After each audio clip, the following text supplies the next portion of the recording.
Hello, this is Home Attack. And I figure let's do some more real topics. Let me speak my peace of mind a little bit more, right? From when I got my days off, because I do work and whatnot. And during my days off, I kind of just want to relax and go out and enjoy my life outside of just fucking work. So let's talk about it. And I feel like this needs to be talked about. Millennial versus Gen Z gamers.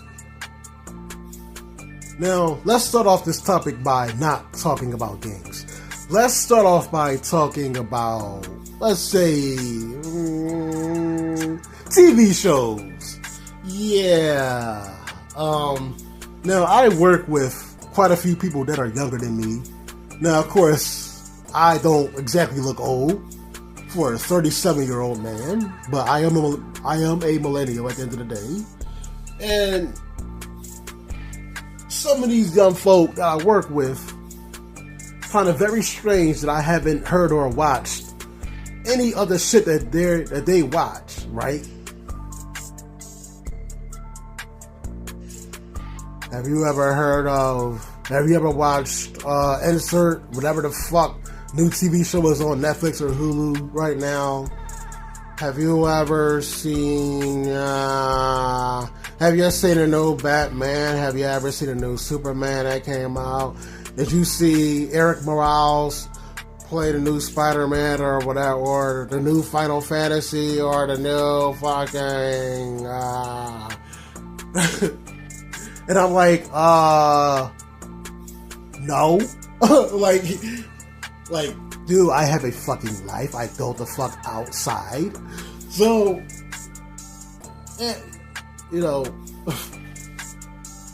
so I start asking low-key, sarcastic questions to be funny, right? Basically, I'm being nice when I really want to be a bit of a dick. So I asked them, this 20-something-year-old, do you watch wrestling? Knowing the answer is going to be no. Knowing the answer, I'm going to ask the man. No. I also asked him, has he ever watched Matlock? This to really just be funny, because obviously, come on, people my age don't even watching Matlock. That's old as fuck. But anyhow, I asked him. I asked him, do you watch WWE? Expecting the answer to be no, and of course the answer was no. And in my head, I don't say this, folks, but in my brain, I'm saying to him, dude, you're 20 something years old. You're like going on 30, and you're watching Batman and Superman and Spider-Man and shit, a bunch of kiddie Marvel shit. But you don't watch wrestling? What's the difference between fucking Spider-Man and Cody Rhodes, Superman and Cody Rhodes? What's the difference? They're both fictional fucking heroes, right? That 5-year-olds would enjoy more than your ass, right? Like, dude, do you Gen Z kids ever fucking get laid? This is what I'm saying in my head, right? So, because I'm not going to say that I didn't watch TV or play games.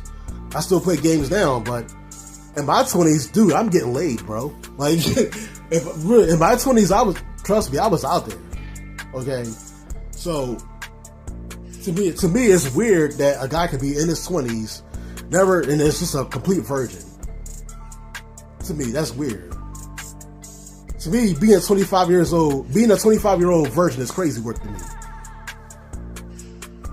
But apparently, this is a thing, which I do understand to a degree, because I think women this day and age doesn't have a very good reputation. They don't have a very good reputation whatsoever. Like, why would you waste your time ending up on child support and getting ran through the system by them and whatnot, right? Being married for 40 years just for them to wake up one day and say, I want a different guy. Whatever. So now guys don't want to get married. But whatever, that's not besides the point. Now, the point is, there is some differences between Gen Z and millennials, outside of even just video games. And I think it's mostly because of, as you know, 5 years ago, we've had the COVID crisis. And I think Gen Z was very young, having to experience that, to where the world was kind of shut down. So they were kind of confined to the fucking bedroom, confined to their TV and their PlayStation and Xbox or whatever the fuck they got, right? So they were pretty much just, during COVID, just watching TV all fucking day, basically. It just didn't have much of a life. Now we're going to talk about tech. We're going to talk about video games now, which you probably really want to hear about in this video. Now, we know that the people that got an issue with Tekken 8 are probably my age, millennials. Of course, you got a couple of exceptions like Mike ATL, who's trying to crack the code and whatnot, right? But even if he cracks the code, if he gets to the ass crack of the code, I think even Mike ATL would have to agree with Gen Z gamers. No, not Gen Z. He would have to agree with other millennials as far as like Tekken 8 being kind of a fucking mash fest. At least compared to the prior games. Yeah, it does have its similarities to Tekken 7. To a degree, it is kind of like Tekken 7, but Tekken 7 didn't have a heat system, and the oversimplification of tracking and chip damage. Like, this game turned out to be exactly what Mike ATL said Tekken was becoming. Marvel vs. Capcom. We got chip damage like Marvel vs. Capcom. We got every move like reaching all the way across the fucking screen like Marvel vs. Capcom. Like, even if you don't hate Tekken 8 and think that it needs to be given more of a chance, which I could even agree on, this game is, Tekken 8 is kind of a fucking mash fest, bro.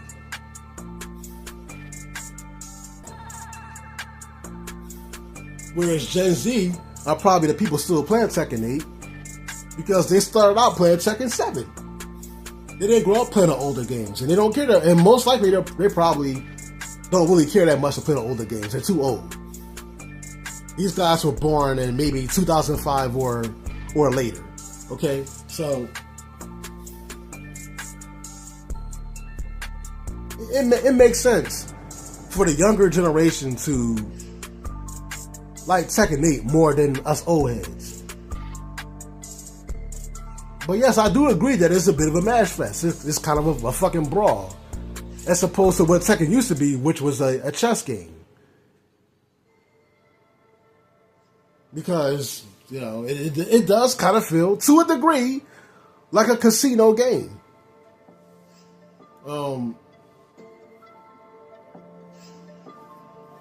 And I think one reason why I'm saying this is because it's easy to mash. Think about it. Even if you don't think it's a mash game, it is kind of easy to mash. When everybody got 200 fucking moves, other fighting games don't have that many moves for their characters. So that kind of makes Tekken different from every other fighting game. Even in Tekken 5, there were characters that only had like 60, 70 moves.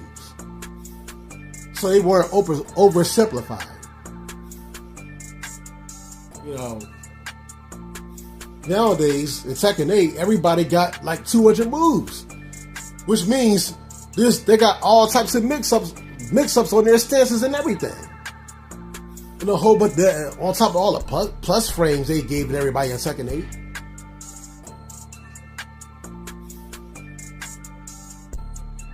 So to a degree, I kind of gotta agree with other millennials like myself, but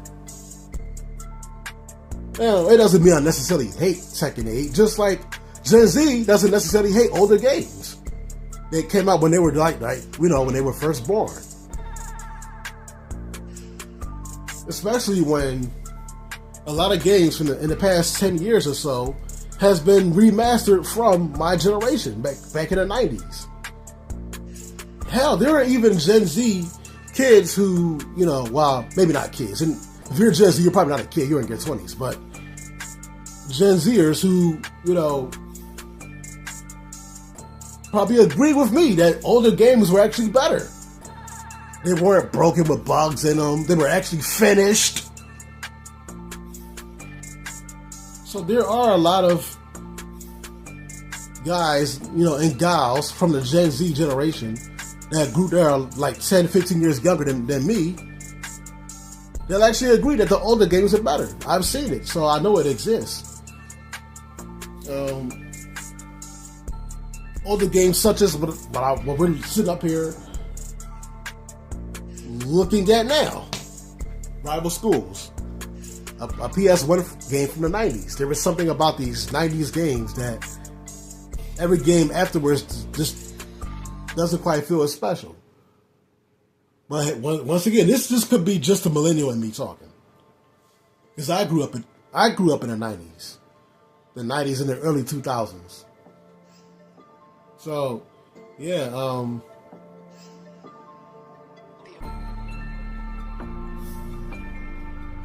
I think it's just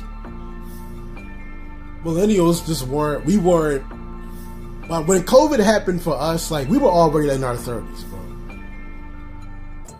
We were already grown. We weren't going to school or college anymore.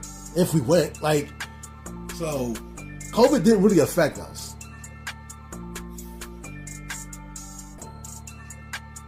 Like, it didn't really alter our life. The most it did was we probably had to work from home for a couple years or whatever. If we were working or some shit.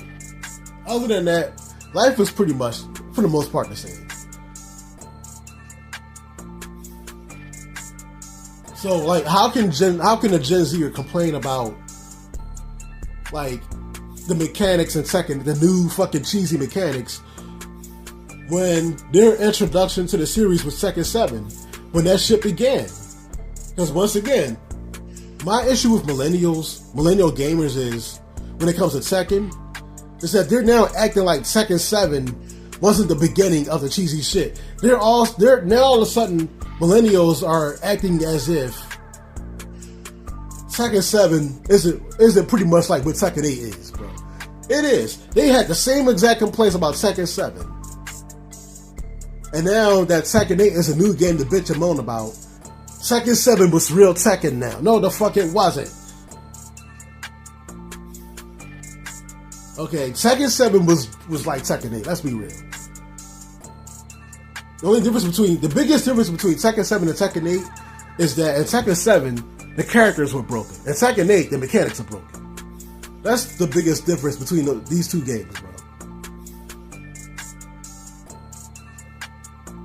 But either way, there's something dumbed down and broken. Either way. So Tekken 7 ain't real Tekken, bro. The last real Tekken game was Tag Team. And that shit flopped. Okay? So, yeah. There's agreements. There's some things that I agree with Gen Z about. There's some things that I agree with millennials about. I agree with Gen Z when it comes to music. I listen to the new shit. I don't listen to music from my generation. I don't go back and listen to Jay-Z and none of that shit. Because the only time I listened to that shit was back when it was new. When it was hot. I can't listen to that shit today, bro. I'm listening to Playboy Cardi along with all the young kids now. Because back when I was growing up, rap music was just nothing more than fucking a sample from a 70s song with a beat over it. I feel like music prior to 2015, like or prior to the 2010s, was just sampled old shit. Like, it was very, it feels, in hindsight, that music, it just feels bare bones. Rap music or trap music today feels more creative. The beats feel more, the music is not necessarily better for the most part, but the beats are more creative. They feel more organic. And I just didn't get that feeling, from back in my generation as far as rap. I just didn't get it. Yeah, R&B was great, but like when it came to rap, I felt like, really, that's all they ever did. Was just, let's just take a sample from a 70s song and put a beat over it, and there you go. Like, that's all they fucking did. I will not go back and listen to that shit. I don't care. So yeah, this is my stance on both Gen Z and millennials, and what the differences are between them. This is Home Attack. Peace out.